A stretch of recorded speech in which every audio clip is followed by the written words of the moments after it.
ఇలాంటి విలువలు లేని వాళ్లతో నా కూతుళ్ళకి పోటీ ఏంటండి? నువ్విక్కడి దాకా రావడమే గొప్ప. మాతో చెప్పకుండా తోలు బొమ్మలు ఆడించటానికి ఒప్పుకున్నావు. అది చాలు కదే మనం బతికుండగానే చావటానికి.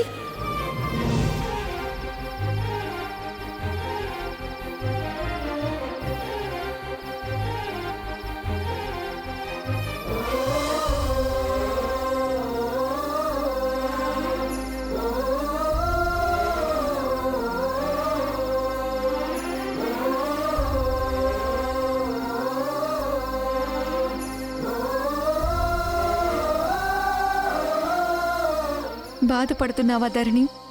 నా గెలుపు నా అన్న ఆనందానికి ఉపయోగపడినప్పుడు బాధపడక ఇంకేం చేయగలనక్క? నాన్న ఆపరేషన్కి కావలసిన డబ్బుల కోసం నువ్వెంత కష్టపడుతున్నావో నాకు తెలుసు. కానీ నీకు అవకాశం ఇచ్చిన ఆ దేవుడే అవరోధాలు కూడా ఇస్తున్నాడు. అదే నాకు బాధగా ఉంది. నా తలరాత బాగోలేనప్పుడు దేవుణ్ణి నిందించి ఏం లాభమక్క? అయినా అవరోధాలు వచ్చాయని ఆగిపోతే మన బతుకులు ముందుకు సాగేదెలా?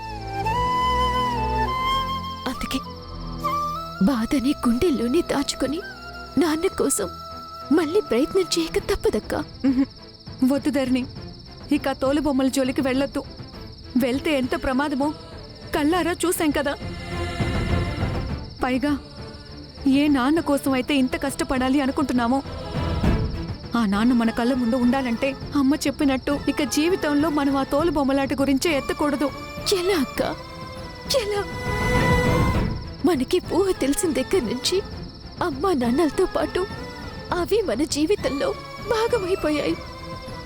అవి మన ప్రాణం, అవి మన జీవనాధారం.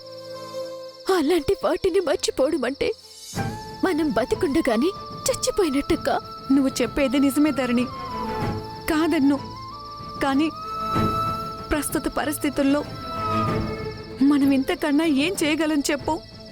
అలా అని ఇన్ని రోజులు అన్నం పెట్టిన కళ్ళని మనమే సమాధి చేద్దామంటావా? లేదక్కా, ఎవరో కక్ష కట్టి మన కడుపు కొట్టాలని చూస్తున్నారు. ముందు వాళ్ళెవరో తెలుసుకోవాలి. అసలు వాళ్ళకి ఏం కావాలో తెలుసుకోవాలి. అప్పుడే ఈ సమస్య నుంచి బయటపడి నాన్నని కాపాడుకోగలం. దీని వెనుక పెద్దవాళ్ళుంటే ఏంటి పరిస్థితి? మనం వాళ్ళకి ఎదురు పడగలమా? అసలు వాళ్ళని ఎదుర్కోగలమా? అక్క, చిన్నప్పటి నుంచి ఎన్నో కష్టాల్ని ధైర్యంగా ఎదుర్కొన్నాం. మరి మనకి కావాలని కష్టాల్ని పెట్టేవాళ్ళని మనం ఎందుకు ఎదుర్కోలేం? అసలు వాళ్ళ మనసులో ఏముందో తెలుసుకోవటానికైనా వాళ్ళకి ఎదురు పడాలి, వాళ్ళని నిలదీయాలి. ఏంటో ధరణి, ఈ విషయంలో ఎప్పుడు ఏమవుతుందో అని నాకు చాలా భయంగా ఉంది. అందుకే నువ్వింకా ఆ తోలుబొమ్మల గురించి మర్చిపోతే మంచిదని నాకు అనిపిస్తుంది. లేదక్కా, మనల్ని ఇంతగా బాధ పెడుతున్న వాళ్ళెవరో నేను తెలుసుకోవాలి. అసలు ఎందుకిలా చేస్తున్నారో తెలుసుకుని తీరాలి. అందుకే రేపు పోలీస్ స్టేషన్కి వెళ్ళి జరిగింది చెప్తాను. పోలీసులే వాళ్ళు ఎవరో ఏంటో తెలుసుకుని మనకి న్యాయం చేస్తారు.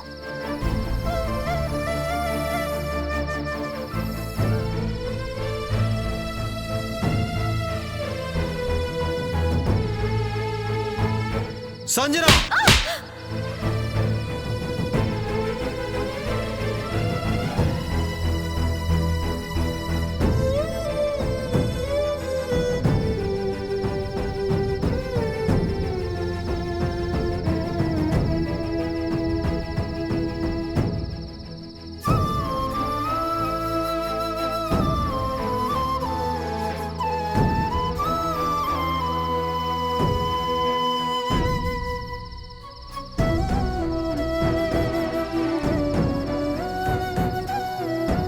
సంజన, నన్ను తాకొద్దు రాయుడు.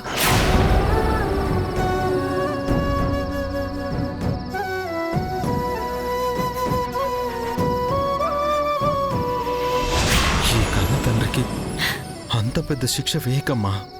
నువ్వు నా కన్న తండ్రివన్న విషయం నన్ను కొట్టినప్పుడు నీకు గుర్తు రాలేదా రాయుడు?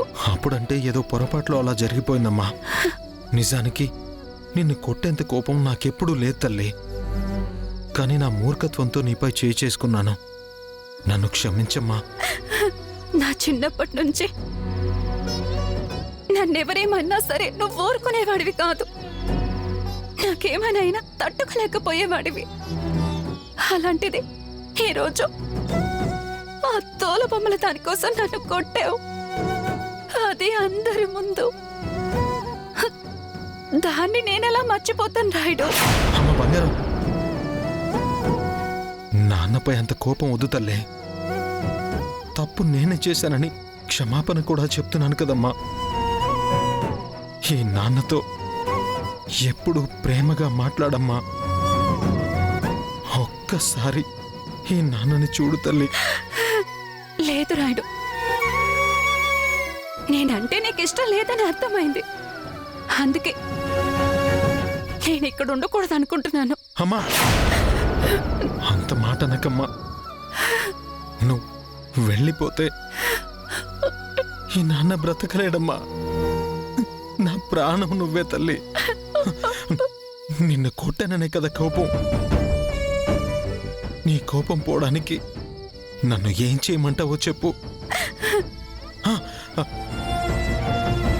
తప్పు చేస్తే చిన్నప్పుడు నువ్వు నన్ను మోకాళ్ళ మీద కూర్చోమనేదానివి. ఇప్పుడు కూడా అలా మోకాళ్ళ మీద కూర్చోనా? కూర్చుంటానా? కూర్చోనా? అమ్మా, మాట్లాడు తల్లి. నిన్ను కొట్టింది ఈ చేత్తోనే కదా. ఈ చేతుల్ని అయ్యో రాయుడు, రాయుడు వద్దు. లేదమ్మా, వద్దు, ఆపకమ్మా. వద్దు. లేదమ్మా, నీ కంట కన్నీరు పెట్టించినందుకు ఈ చెయ్యి పోయినా పర్వాలేదు తల్లి. నన్ను ఆపకు, రాయుడు, ఆపకు, ఆపకు. రాయుడు వద్దు.